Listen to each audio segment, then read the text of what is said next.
Before we start this video today, make sure you leave a like on this video. It certainly helps me out as a content creator and shows me that I am doing a great job. And if you haven't already done it, make sure you subscribe. Also, make sure you hit that bell icon if you want to get updates on new videos. Hello everybody, it's your friendly neighborhood demonic Ravenwolf, October, and today I am not alone. I am with my friend Alex, who is also joining us with this interesting topic. So let us get into it. Coming up with a persona, there's much inspiration that people hold from various different places. One of these is mythical creatures from ancient mythology around the world. So let us get started with the top 10 mythical creatures we see in the fandom, and maybe learn a little bit more about them. Number 10, Lycans. This type of mythical creature gets its roots from Greek mythology with King Lycan, who cooked his son Nyctimus and served him to Zeus to test to see if the god was indeed all-knowing. Of course, as many people know from this tale, Zeus punished King Lycan by turning him into a wolf. This is where the term lycanthropy comes from, which is a condition where an individual believes sometimes they are in fact a wolf. Often the King Lycan myth gets mixed in with werewolf mythology, which came about much later in the 15th century. Around this time, werewolves were linked with pacts with the devil, rituals where an individual can choose to become a wolf, or by using a special serum, and even donning a wolf pelt could make somebody a werewolf. Furthermore, Lycan doesn't necessarily mean werewolf. True, the name came from the first werewolf king, Lycon, of Arcadia, who tricked Zeus into eating his own children, but when it comes to several cultural mythologies, there are many examples of lycanthropy. In China, you have were-tigers, and there might be a few texts that the tiger vanguard from Journey to the West is a were-tiger. In Middle East, you have the were-hyenas. In Scandinavia, you have the were-bears. South Africa, were-jaguars. North America, were-owls. Lycans in mythology have different in how they are formed. Some of them might be guardians, others are more bestial. But other than that, they all classify as lycanthropy. Also, most tales of Lycans depicted a man turning into an animal, but not an anthropomorphic creature. However, this half-man, half-beast idea would stick into people's imaginations and would often be depicted in art and woodcuts. These would depict a man physically transforming into a wolf or another animal. Definitely the first TF. Eventually, in the 1940s, Hollywood would get a hold of this idea and took what could best be considered an early form of an anthropomorphic werewolf in the 1941 movie, The Wolf Man. Perhaps they were inspired by these early in-between transformation depictions of werewolves in art. If you are in the fandom, there are many werewolves as well as other Lycans, and since furries love their anthropomorphics, it seems like a match made in heaven. Now, there is no stopping this idea of anthropomorphic depictions of were-creatures in the media. Number 9, Phoenix. We had to slip in at least one avian into this list, obviously. The Phoenix are birds of immortality. If you've seen Harry Potter or My Little Pony, you know that these birds die by blowing themselves up in a ball of fire, then were born from the ashes. The origins of this bird are kind of a mystery. Many historians say that Herodotus, a Greek philosopher and historian, was the first to depict a bird of this manner that was worshipped by the ancient Egyptians. That description by Herodotus would best fit what we could consider today to be a phoenix, being yellow and red as he described it. However, it is unclear if Herodotus misunderstood the Egyptian culture he was studying. After his description of the phoenix, it became more common in Greek literature and eventually made its way back to Egypt, where they became more closely related to Greek depictions of the phoenix. I know, it's a really confusing pattern of somebody mistaking something for something else, and then it coming back around again to influence the culture that was mistaken to begin with. In Greek culture, the phoenix was sometimes used as a symbol for Helios, the sun god, as well as depicted in numerous ways with varying colors. Some Greek poets said it resembled a peacock, where others, interestingly, said it resembled a rooster. There were even tales that said that the phoenix wasn't necessarily immortal, but just had an incredibly long lifespan. The phoenix has now taken form of renewal, revival. Although there are not many phoenixes in the fandom, they are associated with rebirth. I think it's perfect for somebody who wants to reinvent themselves or be something more than themselves. Also, considering that there are many different versions of the phoenix, there's tons of customizations that furries can add to the Sona. Number 8. Hellhounds. Yeah, when it comes to hellhounds, there are many varieties. Even if shows like Hell of a Boss and Hazbin Hotel made them famous. You got Cerberus from Greek mythology and Fenrir from Norse mythology. The history of the Hellhound once again stretches back to ancient Greece. This original guard dog was a three-headed hound with the tail of a dragon. You probably know him as Cerberus, who guarded the entrance to Hades, the Greek underworld, and prevented all trespassers from entering and all inhabitants from leaving. Eventually, these stories of these guard dogs would adapt into what we now know today as the Hellhound. As the Christian religion mixed with folklore, these canine creatures would be more associated with the devil and would sometimes be sent out to look for souls. Or they would be tasked with torturing souls of the damned. Many European and mostly English tales would add the Hellhound to stories of hauntings or haunted places. In these places, the Hellhound was and still often is a key figure of the menagerie of ghostly specters that are whispered about in legends and stories. Sometimes hellhounds are part of a bad omen or a curse. They're most famously shown in Dartmoor in Devonshire, England. And when it's the inspiration for the 1902 Sherlock Holmes novel, Hounds of Baskerville, where Watson and Sherlock have to find the truth behind the local myth. For the most part, the Hellhound was depicted as a four-legged canine that was black with red eyes, and often accompanied by fire. Unfortunately, not anthropomorphic. The Hellhound persona craze pretty much blew up when characters like Luna of Vortex, even Queen Beelzebub, despite being a fox, she also is the Hellhound Queen. These designs are sharp, angular, plus we have normal human disguises and even a feral form. And also Beelzebub has a sin form, which, to be honest, is more insectoid than Hellhound. But Visiopop Hellhounds are pretty much badasses. With the amazing new designs of the Hellhound, they brought more were creatures and anthropomorphic, and has the fan to create their own Hellhound Zona besides regular black dog with red eyes. That is pretty basic, but looking at all these Hellhound designs done by Visiopop and other Fursonas in the fandom, it's pretty much dynamic. Number 7. Mythical equines.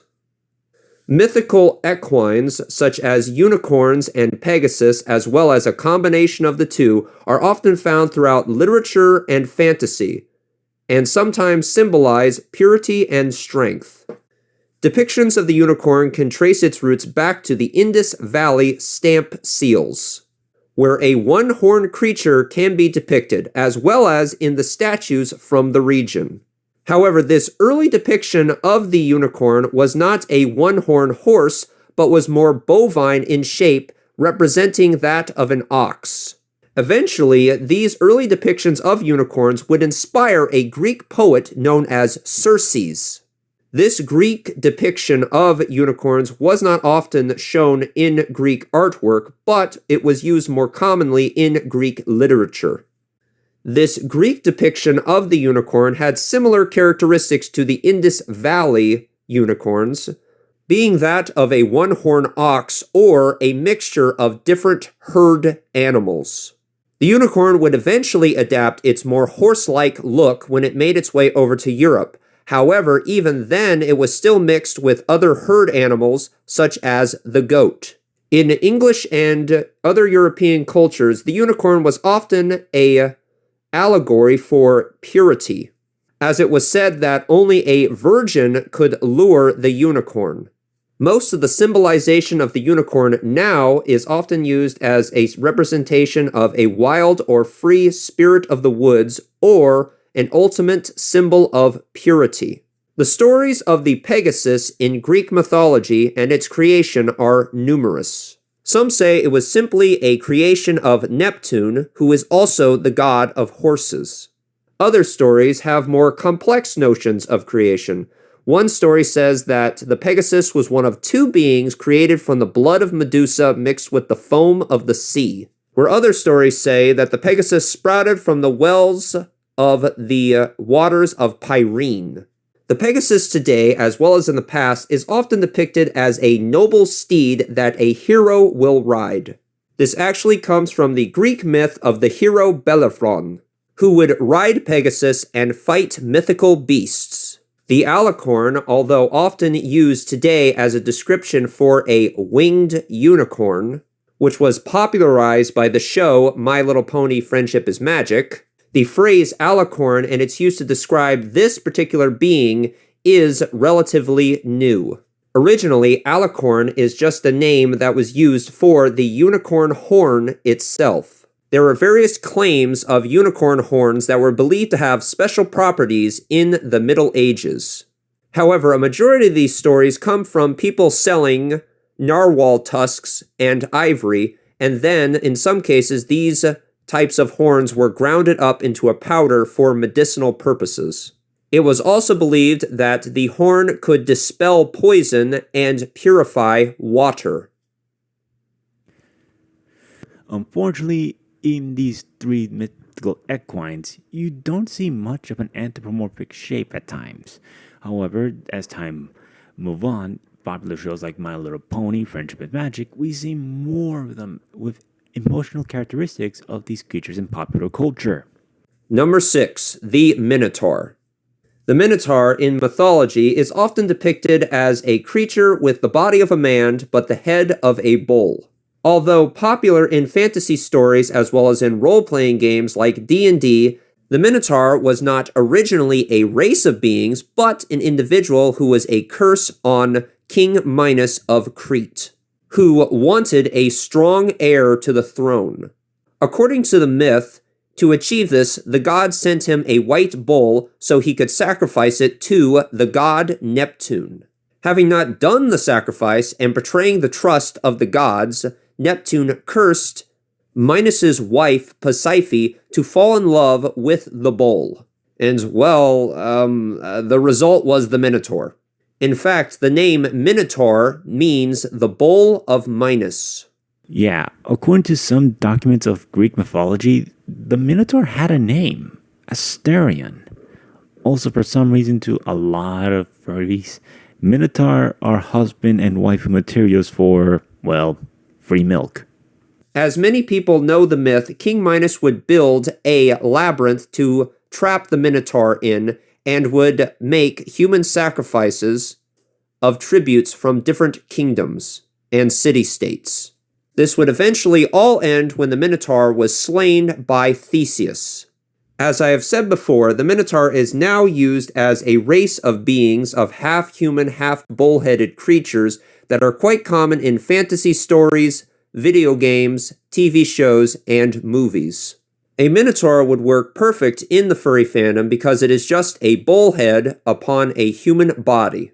Many furries just have a head of their Fursona and not a full suit. So in some way, maybe we're all just different species of Minotaur. Number 5, Kinsu. When it comes to the nine-tailed foxes, they're all over Asia, primarily in Japan, China, and Korea. The kitsune, the hulijing, and the gumio. Basically, they have the same techniques, seducing victims and killing them, but whether they can be guardians is up to the fox itself. There are many varieties of kitsune, not just in Japanese culture, but also across Asia. Many mythical stories about kitsune vary widely, and over the course of time, there has been attempts to simplify different categories of kitsune. But this proves very tricky due to the abundance of the different tales involving this mischievous and sometimes helpful spirit. An attempt at a complex categorization of Yako, which is the wild foxes, Chiko, which is earth foxes, which could be considered non-spiritual Kuko/Tenko sky foxes or celestial foxes. However, some people just simplify the kitsune into both good and evil spirits. And one of the most iconic kitsune of all time is Tamamo no Me, who was imprisoned in stone by the sage Abe no Seme, and the stone was broken free and she can rest in peace. As my nine-tailed Kitsuma friend Alex has just said, sometimes they are just tricksters. For example, Kinsu will sometimes lead people off a path, trick them into eating dung, as well as transform themselves into beautiful women and old men. They can also be very helpful if they are respected. In some beliefs, they are the messengers of Shinto, the deity of rice, and they are often found in shrines dedicated to him. It is said that the Kinsu fox will grow an extra tail when it reaches 100 years of age, the nine-tailed being the longest that they can reach. There are also many stories of the Kinsu not being able to control their transformation properly, having their fox-like features along with human characteristics, such as high cheekbones, a narrow face, and even a foxtail when they tried to take human form. Yeah, sounds like a very furryish thing. I can see why the Kinsu is very popular as well as very inspiring to the furry fandom. Number 4. Griffins. When it comes to griffins, they somehow appear as a griffin or bird-like creature with several mythological cultures, Assyrian, Akkadian, Jewish, before the Greeks and the Christians made it more iconic. The griffin was more or less used to artistic motif and was first talked about by the Greek historians such as Herodotus after seeing such depictions of them in the Orient. The Greeks believed that the griffin inhabited mysterious lands of India and included them in artwork such as pottery and depicted their heads in bronze. With the head of an eagle and the body of the lion and later additions of horse ears, some say the griffin had the ability to fly, where other depictions said the griffin could not fly, and even still there were depictions that said that it could fly, but in short distances. There were also folklore tales that said the griffin's feathers could cure blindness, and later tales that said they were the natural predator of horses. In some Egyptian mythology, it was one of the forms that the pharaoh could take after journeying through the afterlife. The griffin was sometimes used as a symbol of strength and nobility. Some say that Apollo used griffins to pull his chariot. Royalty would also use the griffin in different art forms such as statues, reliefs, and then later in their royal crests. Interestingly, there is not much literature on the griffin, but there is a lot of artistic artwork of different griffins from around the world. The griffin now is seen in much fantasy shows, TV shows, and movies, and is often a very popular fursona for the furry fandom. Most likely this is due to the fact that the griffin is a very popular artistic motif in most fantasy art. And, well, you know furries, we love our fantasy art. Number 3. The Hydra. The earliest depiction of the Hydra can be found on a bronze relief dating to 700 BC, which depicts the Greek hero Heracles slaying the beast as his second labor. In some versions of the myth, the Hydra is also known as the Lernaean Hydra, or the Hydra of Lerna, named after the lake it was rumored to live in. Its blood and breath were believed to be terribly toxic, and it had multiple heads. Although some stories depict the Hydra more commonly with 6 heads, the number of heads varies from story to story. Even the more common aspect of the story, where if you cut one of the heads off, 2 more sprout up, could have been added on later to the myth. It is believed that later depictions of the Hydra could be representational of a pointless task or a very difficult task, considering that if you cut off one of the heads, 2 more heads would pop up. Of course, representing that if you solve a problem, 2 more problems could pop up as a result. Only when an individual can plan carefully, such as in the myth where they burn the stumps of the Hydra so the heads do not grow back, can a problem be solved more thoughtfully. The creature is famous because of the iconic 12 Labors of Hercules, or Heracles if you want to go for the original name. Of course, by now everyone knows the Hydra spits venom and chop one head, two more takes its place. One of the cutest examples of Hydra is Camille from the show, and I'm not even joking on his name, Crapopolis. But due to multiple heads, some fursuiters want to be different personalities. Look at the character King Ghidorah. In the movie Godzilla King of the Monsters, the newest one for the Monsterverse, Ni is the head on the left, the brute, Ichi is the one to control in the middle, and San is the idiot, the internet name Kevin. Number 2. The Chimera. A beast was born from Typhon and Echidna, dangerous and venomous, but defeated by the demigod Bellerophon. The creature itself is a depiction of chaotic, fantastical wildness that is sometimes found in nature.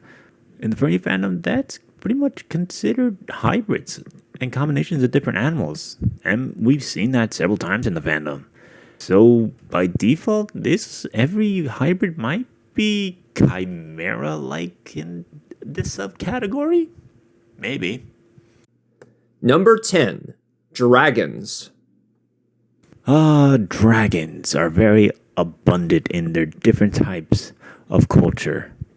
Of course, these creatures can often fly and infect in numerous ways, depending on the culture and region that they are originated. Dragons may have come from worship of snakes or the fear of snakes. And believe it or not, basically I have to thank Vivi Madrano for looking at Dante's Inferno because Satan depicted as a giant dragon is actually pretty accurate.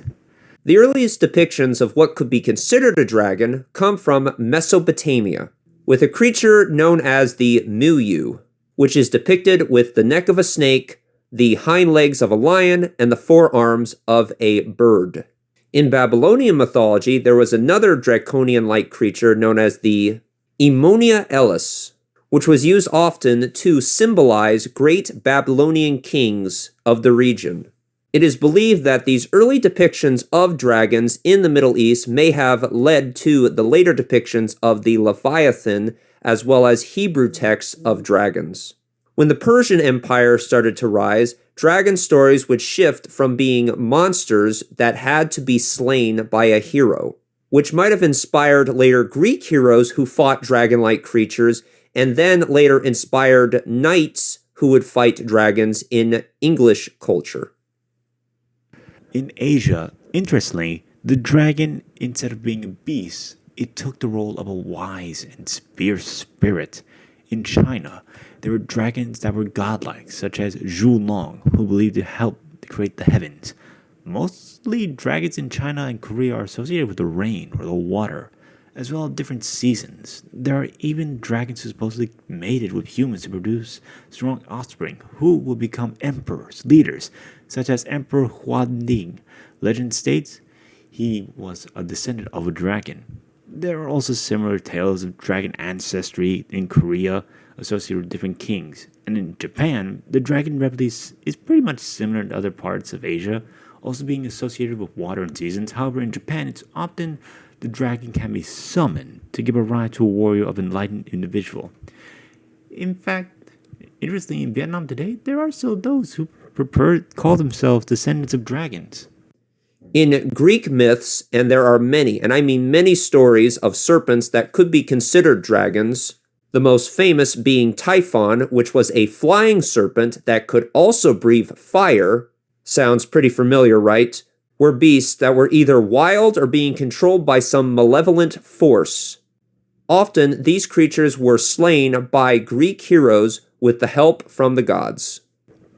In Europe, however, the dragon mythology is mixed with Christian theology, as the dragon was more of a gluttonous, greedy, and powerful nature, just as the devil incarnate. This is why you see characters like Smaug sleeping in a cave with a giant hoard of treasure.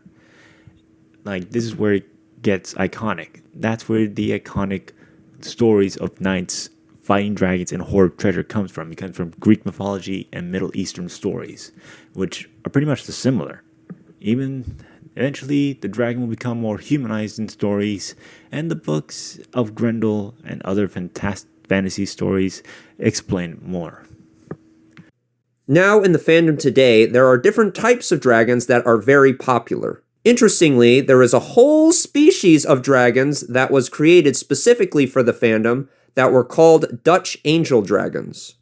Dutch angel dragons actually do not refer to the Netherlands. They actually are named after the horse of the creator, Telephone, which makes sense because they are often depicted as horse-like, being very cute, lovable, and somewhat mischievous. This new dragon creation has become very iconic in the furry fandom. Outside of Dutch angel dragons, there are many, and I mean many dragons that are inspired by other cultural draconian creatures throughout different parts of the world. Which is probably why the dragon is one of the most popular mythical creatures in the fandom, just because there are so many different ways that they can be depicted. Well, that was a lot. Thank you for listening us prattle on about the top 10 mythical creatures in the fandom. Is there anything else you have to say, Alex? Just that no matter what mythical creature you look at, just make sure it's the one that connects you when you make your persona. Hey, if you enjoy our content, maybe you would like to help us support our channel. Every little bit helps. And buy me a coffee sometime. I would also like to give a special shout out to the amazing artist who did the extraordinary character stills we used in this video.